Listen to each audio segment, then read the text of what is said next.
Big dogs, I'm not 100% sure if it's something with the water, but Konami is back on that bullshit again. At this point in time, we should be used to it. It should actually be a yearly series, but today we're going to be talking about some huge changes that Konami has made on the Yu-Gi-Oh community. And even more importantly, we're going to be talking about some other subtle changes that are also happening that will impact your game. Let's go ahead and jump on in. What's going on with y'all, big dogs? And it is an amazing day for Yu-Gi-Oh! I hope that's your day phenomenal. But if it isn't, don't let what happened at the beginning of your day ruin the rest of your day. Now, it's really weird that I say it's an amazing day for Yu-Gi-Oh! Because the things that I'm about to tell you guys may upset you. It actually will change completely how you look at the game and how you can play the game in certain situations. But the reason why I say that it's an amazing day for Yu-Gi-Oh! Is because you guys, the players, always decide how your day is happening, despite the circumstances that are happening on the outside. Of course, we'll get more into that a little bit later, but you guys can consider that as a mini Update Monday. I'm gonna move the real Update Monday to tomorrow's video because I thought that this was really important and I had to get you guys the information right now. So there are a few new huge rules that are going to be happening, especially if you decide to play old school Yu-Gi-Oh! Time Wizard format. And for the people that don't know exactly what Time Wizard is, at high-level events like regionals, YCSs, and even national championships, Konami hosts side events called Time Wizard where you guys can play any given Yu-Gi-Oh! Format that isn't the present. I think that it's perfect for Yu-Gi-Oh! Players that don't necessarily agree with the style of Yu-Gi-Oh! Right now. Maybe you want to play a format a couple of years ago where tier elements reign supreme because you really liked the video when I talked about how good tier elements actually are. Check out that video. Or maybe you want to get super old school and play Yu-Gi-Oh! In the very beginning. See, Konami just recently made a new post saying, starting at the next North American World Championship qualifiers, the current game mechanics and current card text will be used for all Time Wizard events. This is huge.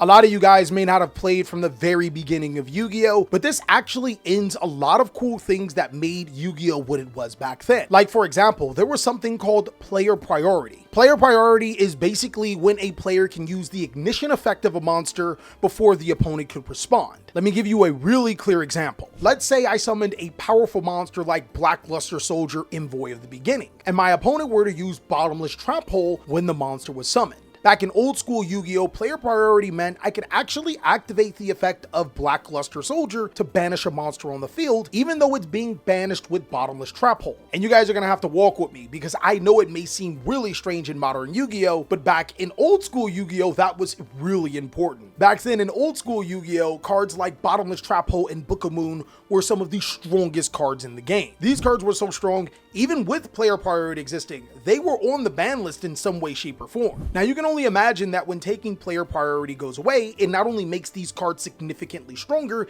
it actually shifts the balance in Yu-Gi-Oh! Decks. Another huge thing that just got changed was the draw ruling. In old school Yu-Gi-Oh! The player that went first still started off with 6 cards. Now in Yu-Gi-Oh! No matter what format you're in, you're gonna start off with 5 cards. And I can understand the uniformity that Konami is trying to pull off here. They want to eliminate confusion from the older card game to the newer card game, allowing players to have a smooth transition if they want to go from old school Yu-Gi-Oh! To the current Yu-Gi-Oh! But that's not what you should do to your old school Yu-Gi-Oh! Games because those games weren't built for that. Another huge thing that has upset Yu-Gi-Oh! Players is that now all cards will be going by their current errata. This is so big, it's not even funny. There are actually so many cards that have had their text changed to make them even stronger or just outright unplayable. A couple cards that become utterly useless in old school Yu-Gi-Oh! Is Yugioh Guardian in Future Fusion, with Yugioh Guardian now requiring an Earth Tuner, and the only Earth Tuner I can think of is Jute Fighter. The card is now completely useless.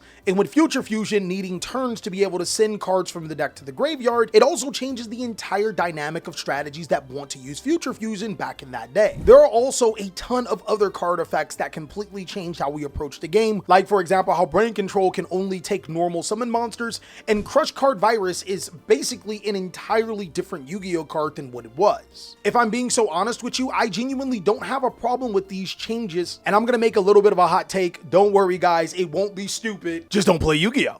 I think one huge thing that Konami is missing here is the reason why players play Time Wizard in the first place. Over the past 23 years, Yu-Gi-Oh has completely morphed into an entirely different game. And a lot of Yu-Gi-Oh players don't want anything to do with it. I actually agree. I completely see why. But Yu-Gi-Oh when you were younger, Yu-Gi-Oh when you were growing up, it provides nostalgia to you. It allows players to go back to the glory days and relive some of their childhood and funnest memories. This is going to create a huge divide, with old school Yu-Gi-Oh Time Wizard players that actually played in the format are now pitted against new school Time Wizard formats that just want to play a different format. And it really creates a problem out of nothing because there wasn't a problem to begin with. In a lot of players' eyes, those previous formats were perfect. That's the reason why they're so popular. As a person that has played through almost every single Yu-Gi-Oh format, I'm not gonna lie, I am a little bit interested to see how these new erratas and what these new rules do for Yu-Gi-Oh, but I don't like that this is being enforced on the highest level of events and almost seemingly out of nowhere. But if I were to say that was the only problem Yu-Gi-Oh has, I think we would be dead wrong. You see, there is another huge Yu-Gi-Oh problem that is boiling under the surface. Not too long ago, I made a video talking about some huge changes that were being enforced in Europe. There was a policy that did not allow Yu-Gi-Oh players to have any non-official merchandise at any event.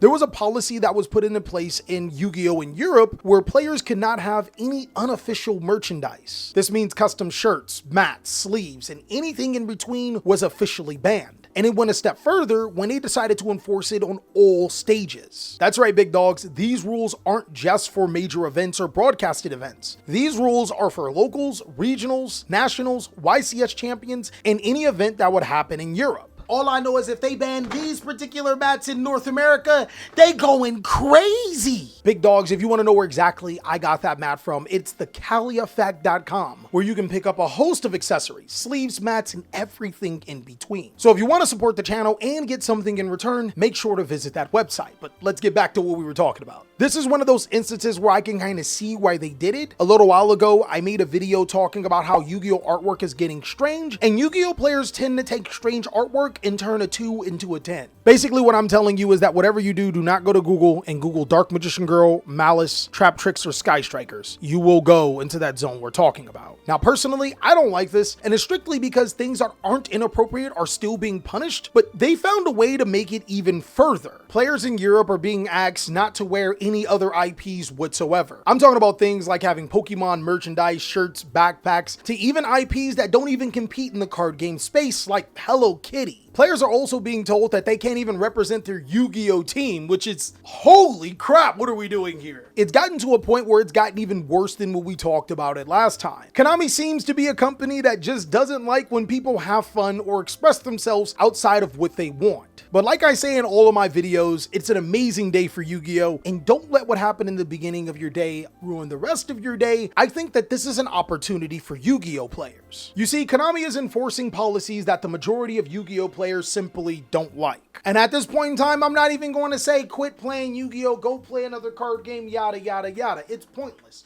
We ain't going nowhere. But I think one of the biggest things that Konami forgot is that we, the community, we decide what we want to do. These rules only really mean something if the majority of Yu-Gi-Oh! Players follow them. And right now, following those will get you an air fryer and a Nintendo Switch. I'm not saying that that's inadequate pricing, but I think you guys deserve better. At this point in time, Yu-Gi-Oh! Players are actually starting to make their own events. I know for Time Wizard players, one of the most popular formats, 2010 Edison format, players are actually forming a tournament called an RBET on the same day without the new rules. So yeah, if you plan on going to Nats for Edison, you could possibly still play Edison how it's supposed to be played. And I think it's time that even more Yu-Gi-Oh! Players start to organize their own events. And one important thing that I want to mention here is I'm not telling you guys that it's a fight against the machine. It's not necessarily about screw you, Konami, we'll go do our own thing. That actually happened before and they got shut down miserably, but that's for a totally different story. The most important thing right now is that we are being pushed. Konami is cornering us and they expect us to cave in and submit. But what they don't expect from us is to band together and make our community even stronger by having events with our own rules and our own ideas. and our own prizes. We'll probably even give out Nintendo Switch 2s, who knows? A lot of people see this as Yu-Gi-Oh going to a downhill slope, pandemonium, but in actuality, this is an opportunity for us to band together and cement Yu-Gi-Oh as the #1 card game once and for all. It's up to us, guys. But now that that's all out of the way, I want to hear what you guys have to say about these new rulings. What do you think about the rules being imposed in Europe and the possibility of it being imposed everywhere else? Until then, big dogs, make sure you're talking to somebody about this, because I know for a fact I am fully committed to making my own tournaments with my own prizes from here on out. It's not a war against Konami, it's about getting Yu-Gi-Oh players what they deserve. And if you guys want to see more amazing content, go ahead and check out these videos so I can catch you on the next one.